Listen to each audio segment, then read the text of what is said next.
Hermanos, que el Señor les bendiga.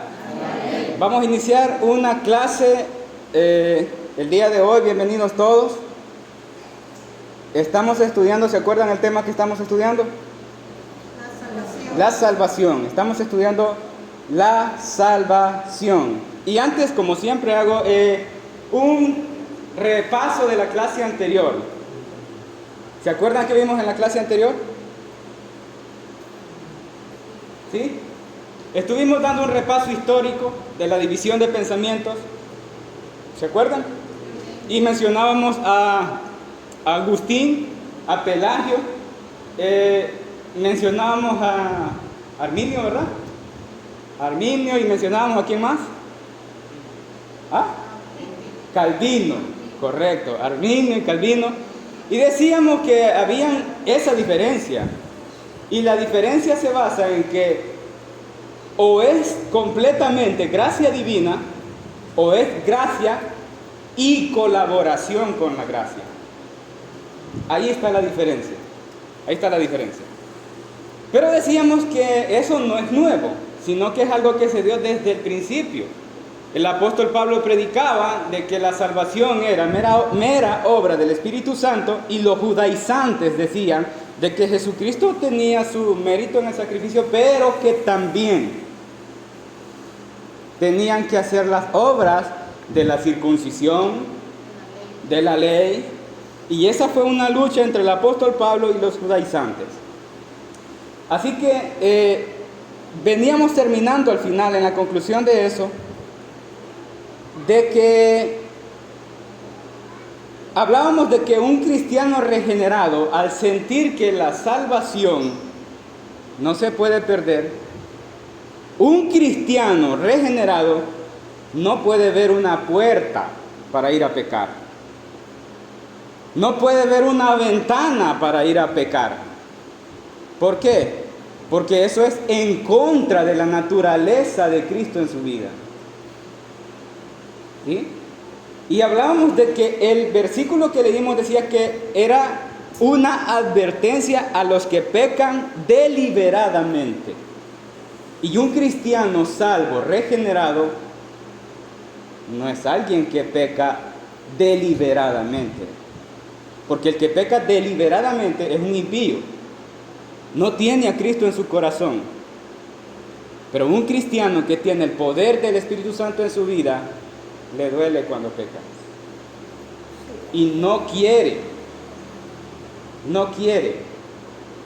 buscar el pecado, porque hay una fuerza y un poder en él que es mucho más fuerte. Ahora, hermanos, vamos a seguir estudiando el tema de la salvación, y quiero que antes de estudiarlo hagamos una pequeña oración. Oramos al Señor. Padre, Señor amado, estamos delante de tu presencia. Permítenos, Señor, que nuestras mentes sean alumbradas. Oh, Señor, nuestra mente es tan pequeña para entender la grandeza de lo que hay en ti. Concédenos, Señor, que tu luz sea rociada en nuestras mentes oscuras, para que podamos apreciar lo que tú has hecho por nosotros. Muchas gracias, Señor, en tu nombre, Padre Santo. Amén y amén. Hermanos, quiero comenzar leyendo dos versículos, y es Apocalipsis capítulo 20. Apocalipsis capítulo 20. Del 12 al 15. Desde el versículo 12 al 15. ¿Lo tenemos? Vi a los muertos grandes y pequeños de pie ante Dios, y los libros fueron abiertos. Y otro libro fue abierto, el cual es el libro de la vida. Y fueron juzgados los muertos por las cosas que estaban escritas en los libros según sus obras. Y el mar entregó los muertos que habían en él, y la muerte y el Hades entregaron los muertos que habían en ellos. Fueron juzgados cada uno según sus obras. Y la muerte y el Hades fueron lanzados al lago de fuego. Esta es la muerte segunda. Versículo 15. Y el que no se halló inscrito en el libro de la vida fue lanzado al lago de fuego. Ahora vamos a Apocalipsis capítulo 13, versículo 8. ¿Lo tenemos? Dice la palabra del Señor: y la adoraron todos los moradores de la tierra, cuyos nombres no estaban escritos en el libro de la vida del Cordero, que fue inmolado desde el principio del mundo. En estos dos pasajes de Apocalipsis, hermanos, tenemos claramente el panorama de las siguientes cosas. Hay un libro que es abierto, y en este libro, este libro es el libro de la vida. Y en este libro están inscritos los nombres de los elegidos del Padre para salvación. Antes de la fundación del mundo. En el versículo 8 del capítulo 13 dice que es el libro de la vida del Cordero, que fue inmolado desde el principio del mundo. El único que puede escribir los nombres en ese libro es Dios el Padre. ¿Estamos de acuerdo con eso? Amén. Hermanos, hay una presentación establecida en la palabra de Dios de la secuencia de los propósitos de Dios, y en una forma seguramente muy pobre y quizá muy resumida, yo daré la idea central de cómo se extiende el propósito de Dios cumplido a través de la historia y el tiempo. Para cada cosa que yo voy a mencionar en lo que voy a decir, hay versículos bíblicos que la sostienen. Pero no daré citas porque no me ajustaría el tiempo para ir evaluando todos los versículos en esta clase. Quiero que entendamos bien el panorama de la salvación, todo lo que está pasando en la santa y sagrada, inerrante e infalible revelación de la palabra de Dios. En la eternidad, hermanos, antes de la fundación del mundo, Dios Padre, Dios Hijo y Dios Espíritu Santo, en un momento de la eternidad, en una gloriosa y sublime reunión, hay un espacio y un momento en el que el Padre presenta todo el plan y diseño de la fundación del mundo, toda la creación y toda la humanidad en la historia desde su principio a su fin. Porque Dios es eterno y Él no tiene principio ni tiene fin. Y Él es omnisciente, conoce y sabe todas las cosas desde el principio y hasta el fin. Y en base a su conocimiento de todas las cosas, Él de antemano sabía que toda la humanidad iba a sucumbir en la radical caída al pecado, por la inclinación de su corazón. Y ningún ser humano, criatura que sería formada a la imagen del Creador, iba a poder tener un final de gloria por su caída. Pero de entre toda la raza humana caída y pecadora, el Padre elige a personas con sus nombres, a los cuales hace suyos por el puro afecto de su voluntad en términos de misericordia. El Padre toma un libro y escribe esos nombres en ese libro, pero ese libro es sellado. Es sellado con sellos que ninguna criatura puede desatar. Dios es santo y no puede simplemente pasar por alto el pecado de ellos. porque son seres humanos pecadores y Él es santo. Amén. Entonces el Hijo, al ver el sobreabundante amor del Padre por los que están escritos en ese libro, el Hijo se ofrece a sí mismo como ofrenda de propiciación para redimir con su sangre el pecado de los elegidos del Padre para misericordia. Y estos son los que están inscritos en ese libro. El Hijo se ofrece ante el Padre en sacrificio vivo para expiar con su sangre los pecados de los elegidos. El Cordero fue inmolado desde el principio del mundo. Es lo que dice Apocalipsis. Amén. Debido a la grandeza y lo sublime de un sacrificio perfecto, el Padre entrega al Hijo todos los redimidos y le establece como sumo sacerdote de ellos para siempre,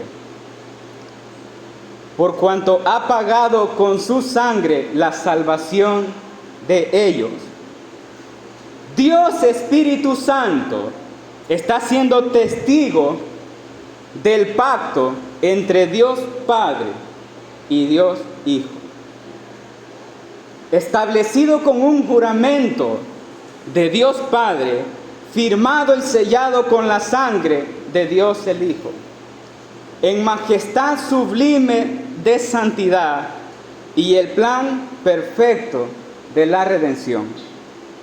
La función del testigo, Dios Espíritu Santo, en este pacto, es que Él, como testigo activo de este pacto jurado por Dios, efectuará y aplicará la maravillosa obra de regeneración de vida eterna a los redimidos que estaban muertos en delitos y pecados, que son nombrados en el libro de la vida. Todo esto pasa en la eternidad antes de la fundación del mundo. Y cuando todo ha sido establecido y ordenado en ese pacto, Dios en el principio funda la tierra. Y comienza la historia.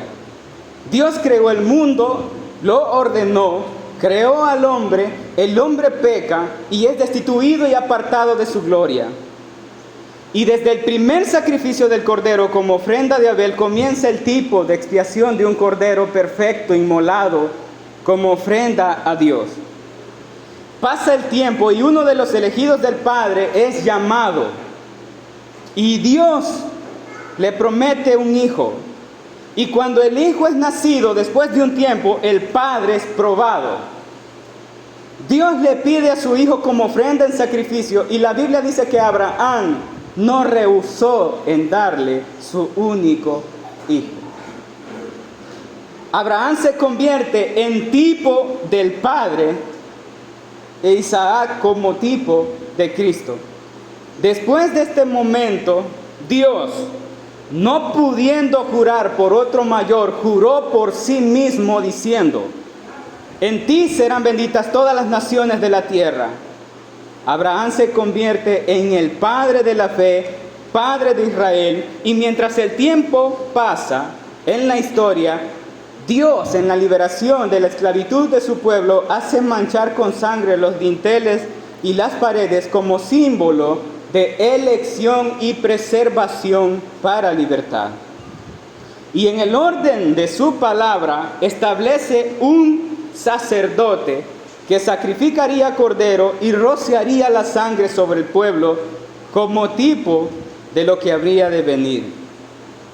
Dentro de sus elegidos, también en la historia Dios levantó profetas, los cuales anunciaron la venida de un Redentor. Dios encarnado, que se presentaría en ofrenda por el pecado de sus hijos, y pasado el tiempo, aquel verbo fue hecho carne, y habitó entre nosotros y vimos su gloria, gloria como del unigénito del Padre, lleno de gracia y de verdad. Jesús el Cordero en la tierra, antes de ofrecerse en sacrificio, ora al Padre y le dice: Padre, la hora ha llegado. Glorifica a tu Hijo para que también tu Hijo te glorifique a ti. Como le has dado potestad sobre toda carne, para que le dé vida eterna a todos los que le diste.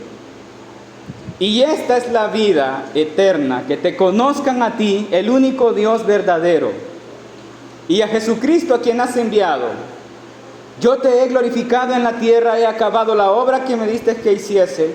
Ahora pues, Padre, glorifícame al lado tuyo, con aquella gloria que tuve contigo antes que el mundo fuese.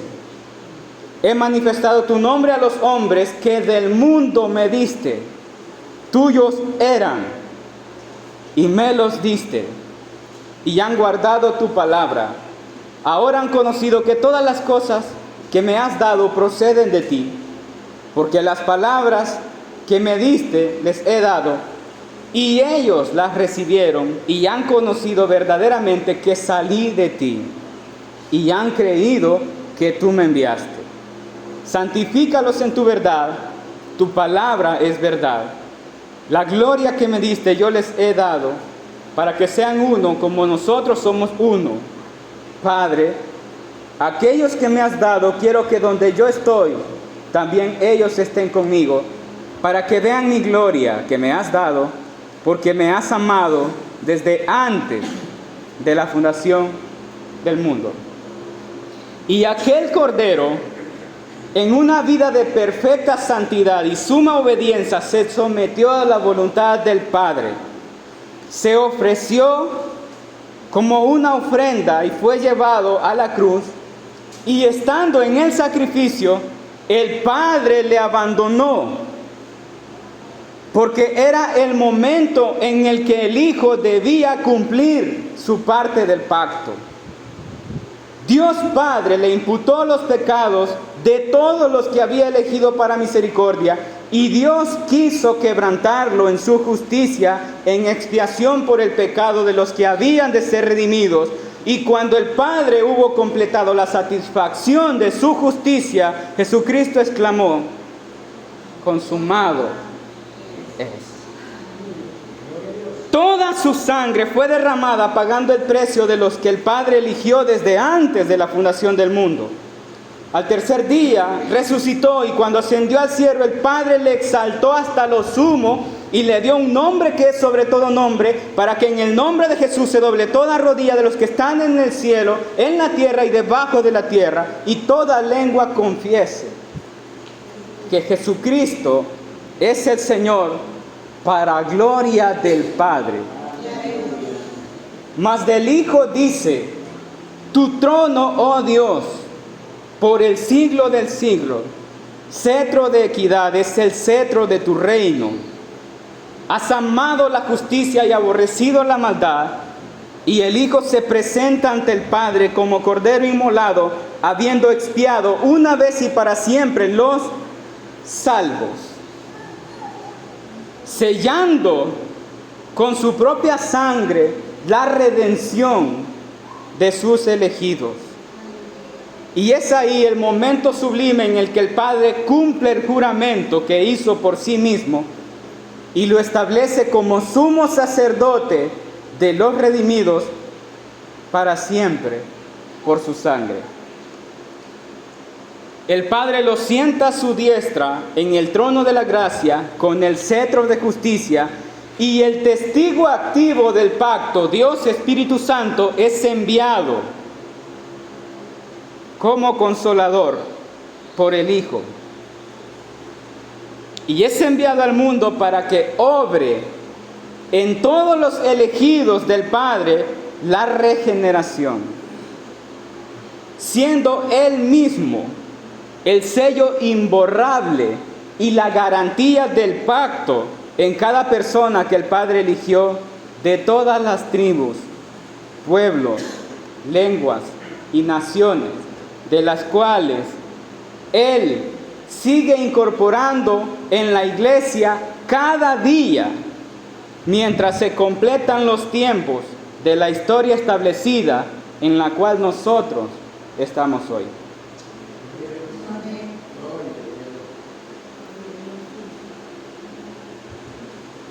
Hermanos, acabo de describir de una forma muy limitada la obra perfecta de la salvación, y ahora vamos a estudiar los versículos importantes que contienen la riqueza de la doctrina de nuestra salvación.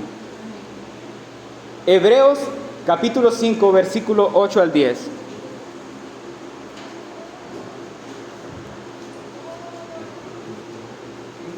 Capítulo 5, versículo 8 al 10.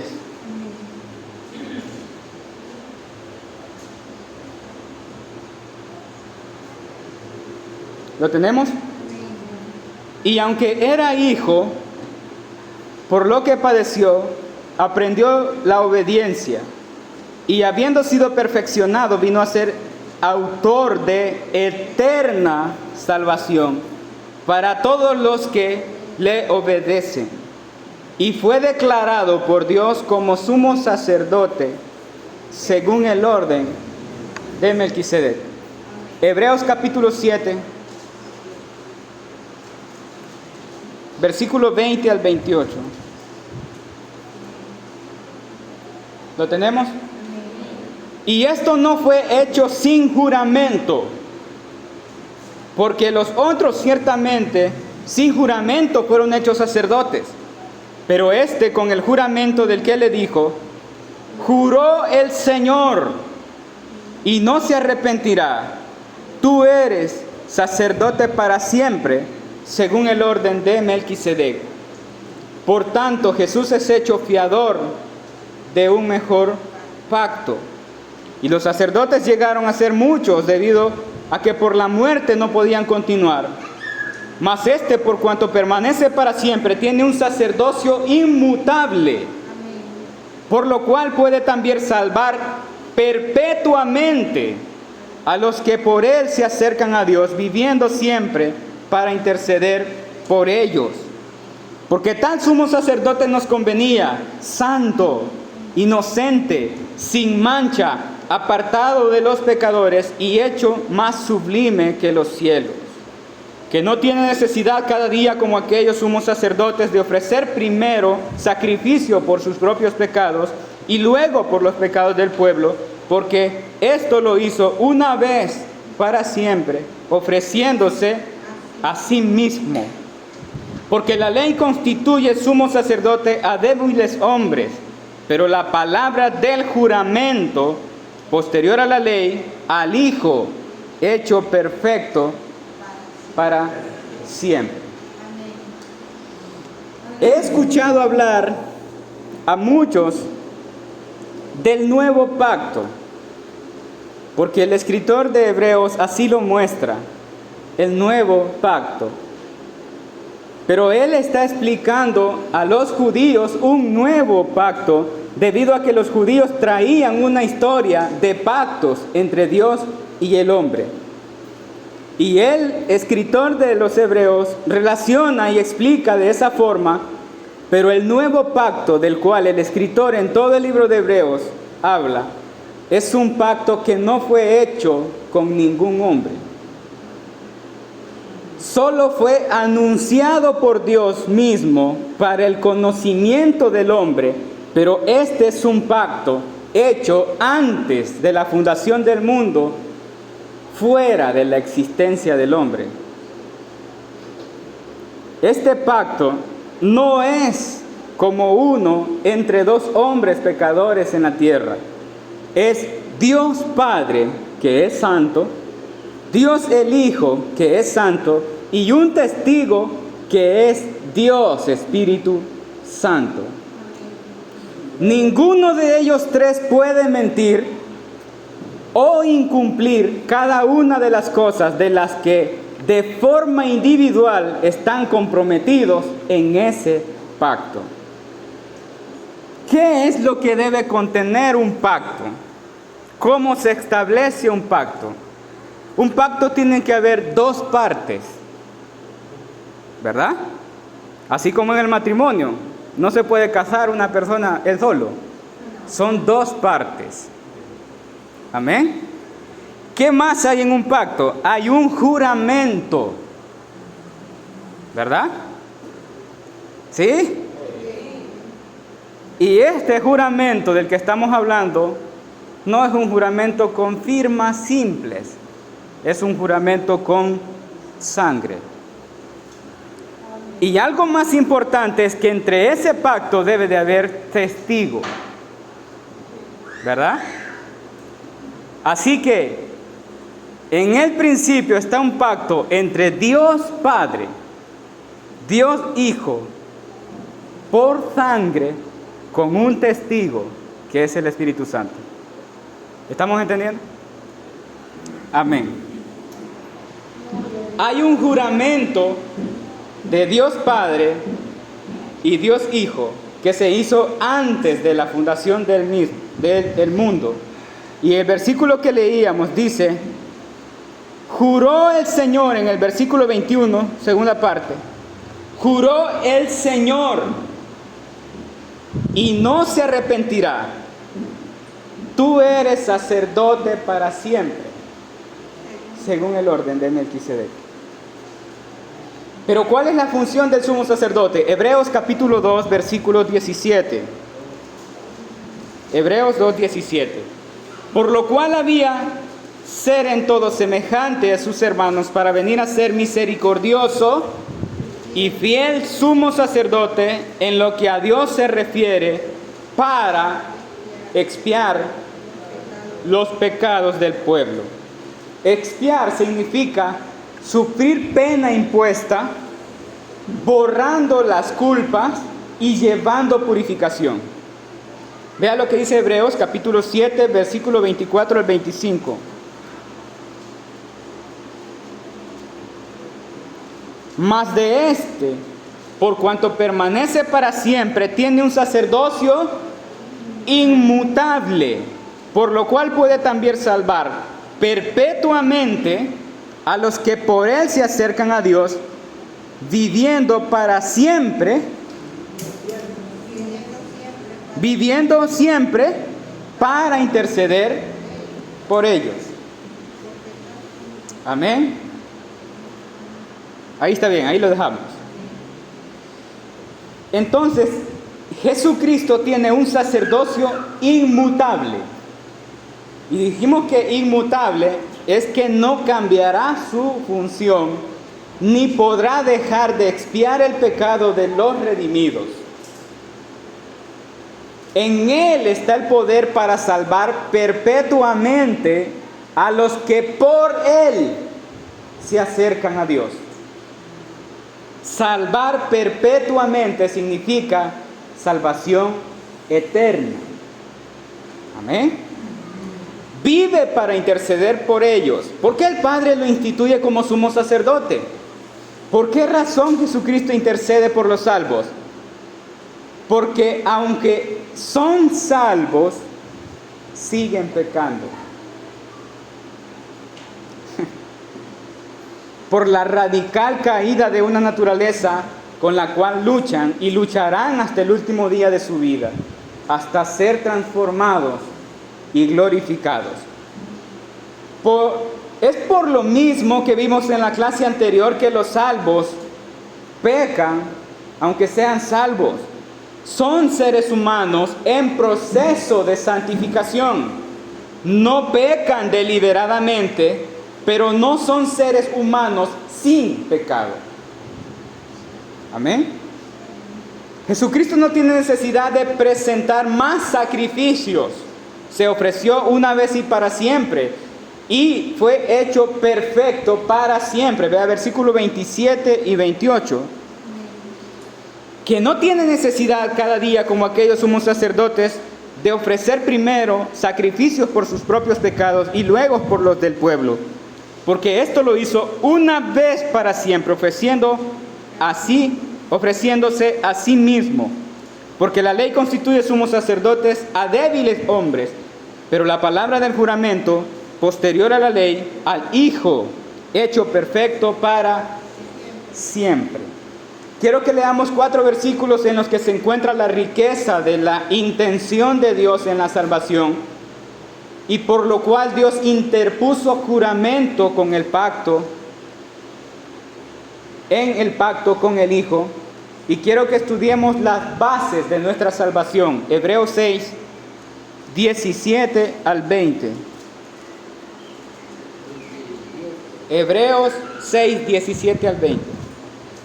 Por lo cual, queriendo mostrar más abundantemente a los herederos de la promesa la inmutabilidad de su consejo, interpuso juramento, para que por dos cosas inmutables en las cuales es imposible que Dios mienta, tengamos un fortísimo consuelo los que hemos acudido para asirnos de la esperanza puesta delante de nosotros, la cual tenemos como segura y firme ancla, y que penetra hasta dentro del velo, donde Jesús entró por nosotros como precursor, hecho sumo sacerdote para siempre, según el orden de Melquisedec. Lo primero que dice es que es para mostrar abundantemente a los herederos de la promesa la inmutabilidad de su consejo. Inmutabilidad es que no, lo que Él establece no cambia. Lo que Dios establece no cambia. Esto significa que las elecciones y las decisiones que Dios toma de forma soberana jamás cambiarán. Porque si las decisiones y elecciones de Dios cambian, hay un error y una equivocación en Dios. Y ese es un serio problema. Porque ya no sería perfecto. Amén. Gloria a Dios. Continúa el versículo 18. Para que por dos cosas inmutables en las cuales es imposible que Dios mienta, tengamos un fortísimo consuelo. Las dos cosas inmutables en las cuales es imposible que Dios mienta es el cumplimiento del juramento de la ascensión del Hijo como sumo sacerdote y el cumplimiento de la salvación de los redimidos por la sangre del Hijo. Es imposible que Dios mienta en esas cosas. Y eso debe darnos un fortísimo consuelo para aferrarnos en la esperanza puesta delante de nosotros. Solo alguien que posee verdadera fe tiene esa esperanza. En el versículo 19 y 20, el escritor de Hebreos dice que la salvación es insegura y se puede perder. No, vea lo que dice, la cual tenemos como segura. Así dice Hebreo. La tenemos como segura y firme ancla, y que penetra hasta dentro del velo, por nuestro precursor, quien hace posible que esto sea así. ¿Qué es lo que hace la salvación tan firme? Jesucristo, hermanos. Jesucristo hace firme la salvación. Él nos reconcilió con el Padre una vez y para siempre en la base de la exigencia de la justicia de Dios en un sacrificio perfecto. Romanos 5, 8 al 11. Romanos capítulo 5, 8 al 11. Dice, mas Dios muestra su amor para con nosotros en que siendo aún pecadores, Cristo murió por nosotros, pues mucho más estando ya justificados en su sangre, por Él seremos salvos de la ira. Porque si siendo enemigos fuimos reconciliados con Dios por la muerte de su Hijo, mucho más estando reconciliados seremos salvos por su vida. Y no solo esto, sino que también nos gloriamos en Dios por el Señor nuestro Jesucristo, por quien hemos recibido ahora reconciliación. El apóstol Pablo está escribiendo que es para mostrarnos su amor, justificados en su sangre, reconciliados por su muerte, salvos por Él, porque Él vive y por Él tenemos reconciliación. Hebreos 10:10.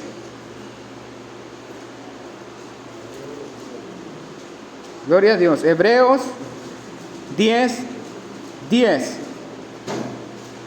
En esa voluntad somos santificados mediante a la ofrenda del cuerpo de Jesucristo, hecha una vez y para siempre.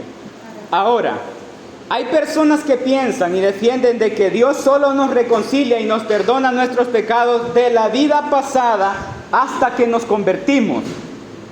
Póngame atención a esto. Hay personas que piensan y defienden de que Dios solo nos reconcilia y nos perdona los pecados de nuestra vida pasada hasta que nos convertimos. Y de ahí en adelante nosotros tenemos que cuidar la salvación sin cometer pecados. Y quiero explicar esto. Si Jesús nos reconcilia una vez con el Padre y no es para siempre, esto quiere decir que cuando hacemos una confesión de fe, ahí es depositada la gracia y la vida eterna. Desde ahí en adelante yo soy responsable de mantener esa vida eterna y mi salvación por el resto de mi vida. Y hay personas que piensan así y hay personas que defienden esta idea. Hermanos, si esto fuera así, mi salvación y mi vida eterna la perdería en segundos. Porque todo ser humano convertido comienza una vida de transformación en el inicio de la vida cristiana. No es sin pecado, aún siendo incorporado a la iglesia física, después de muchos años de ser un cristiano, regenerado y convertido, encontrará pecados en él. Entonces es imposible que yo pueda mantener esa reconciliación por sus esfuerzos o por mis esfuerzos, porque soy un pecador y esta es una verdad que nadie puede negar. Lo vimos en el ejemplo del apóstol Pablo en la clase pasada, cuando él dice que hay un pecado que mora en él. Y leemos primera carta de Juan, capítulo 1. Primera carta de Juan, capítulo 1, del 7 al 10. Pero si andamos en luz como Él está en luz, tenemos comunión unos con otros, y la sangre de Jesucristo su Hijo nos limpia de todo pecado. Si decimos que no tenemos pecado, nos engañamos a nosotros mismos y la verdad no está en nosotros. Si confesamos nuestros pecados, Él es fiel y justo para perdonar nuestros pecados y limpiarnos de toda maldad. Si decimos que no hemos pecado, le hacemos a Él mentiroso y su palabra no está en nosotros. Cristo es la reconciliación porque su sangre nos limpia y mantiene la reconciliación Cristo y por su vida. Romanos capítulo 5, 10. Romanos capítulo 5, 10. Porque si siendo enemigos fuimos reconciliados con Dios por la muerte de su Hijo, mucho más estando reconciliados, seremos salvos por su vida. Jesucristo dijo: yo doy mi vida y tengo el poder para volverla a tomar. Y Él resucitó y es nuestro sumo sacerdote.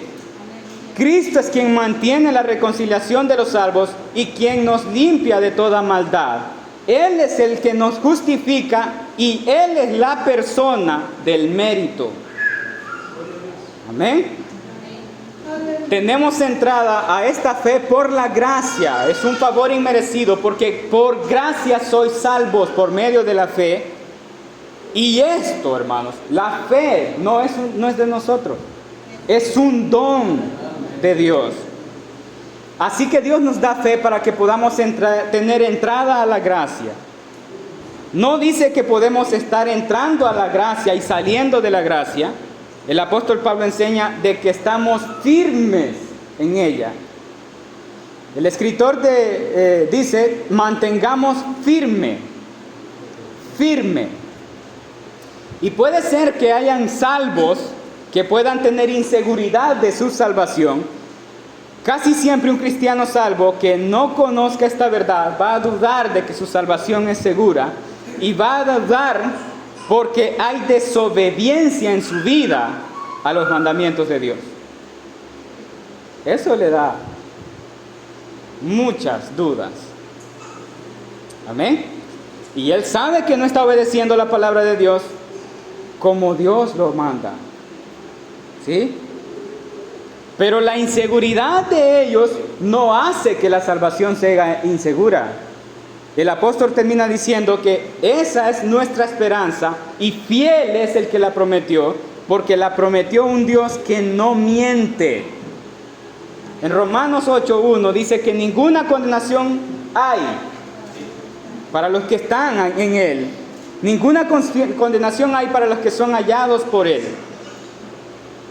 Cuando habla de no andar conforme a la carne, no habla de ser sin pecado, sino de una vida progresiva en santificación, impulsada por el Espíritu, producto de la regeneración. Ya no vive pecando deliberadamente como si no estuviera Cristo en él, porque ahora da frutos de santificación. Y si da frutos de santificación es por Cristo. Amén. Hermanos, si yo enseño, o si la salvación, voy a decirlo así, si la salvación es eterna, al que Dios se la da, no la puede perder. No la puede perder.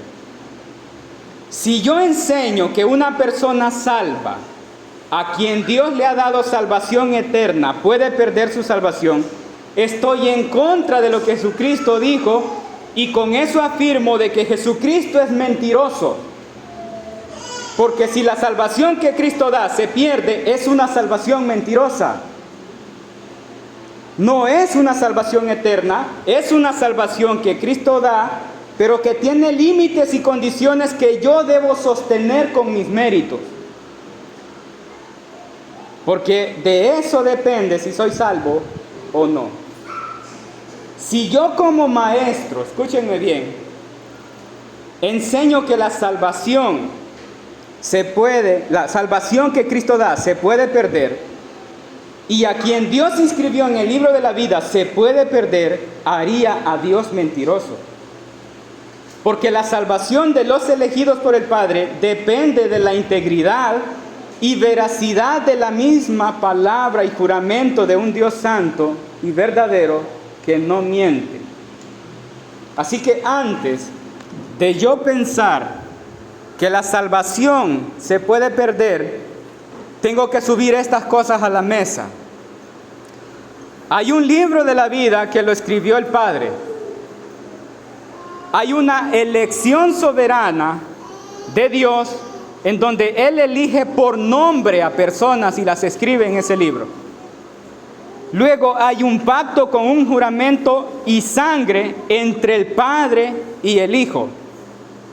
Luego hay un sacrificio del Hijo por los redimidos que ya pasó. Luego hay un cumplimiento del juramento del Padre en donde Dios juró que iba a ser sumo sacerdote a Jesucristo. Y está el cumplimiento del juramento del Padre cuando Cristo ascendió al cielo y el Padre le da el trono y el cetro de justicia. Jesucristo es instituido como nuestro sumo sacerdote porque nosotros, los salvos, todavía pecamos. Por eso Él es sumo sacerdote y se presenta ante el Padre para recordar que Él hizo un solo sacrificio por nosotros. Y luego, hermanos, hay un testigo del pacto que está regenerando a los elegidos, y ese es el Espíritu Santo que fue enviado como consolador. Así que antes de decir que la salvación se puede perder, yo tengo que subir todas estas cosas a la mesa. Escúchenme bien, hermanos. Si yo enseño que la salvación que Cristo da se puede perder, toda la totalidad del pacto entre el Padre y el Hijo y todo el sublime y glorioso y santo sacrificio perfecto de Jesucristo cumplido y la obra del Espíritu Santo, yo la haría depender del desempeño de un inútil, miserable y arruinado pecador. ¿Y sabe qué? Él necesita ser salvado. ¿Y saben qué es lo más patético de todo esto? Es que este miserable pecador se siente salvo, piensa que la salvación se puede perder, él no puede hacer nada por su salvación, pero piensa que se está esforzando para asegurarla. Porque la salvación en su mente no solo depende de Cristo, porque Cristo no es suficiente, Él necesita algo que le dé seguridad y por eso Él hace lo que hace y según Él se esfuerza para asegurar la salvación. Ahora quiero decirles algo, hermanos. Si yo como maestro enseño que un salvo puede perder su salvación, yo sería un blasfemo. Porque negaría la soberanía de la elección del Padre, negaría la eficacia del sacrificio del Hijo, haría mentiroso el juramento del Padre, negaría la eficacia de la sangre infinita del Hijo y su función como sumo sacerdote, e hiciera mentirosa e incompleta la obra de regeneración del Espíritu Santo. Y eso, hermanos, es blasfemia con toda su palabra.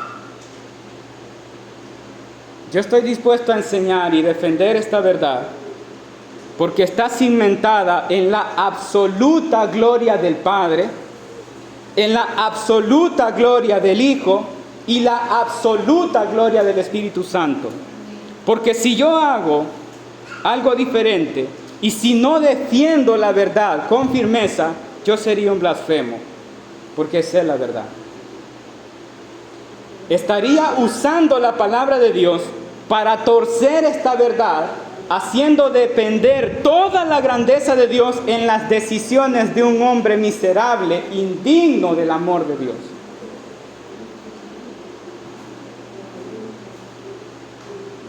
Así que vamos a seguir estudiando la salvación en la próxima clase. Que el Señor les bendiga.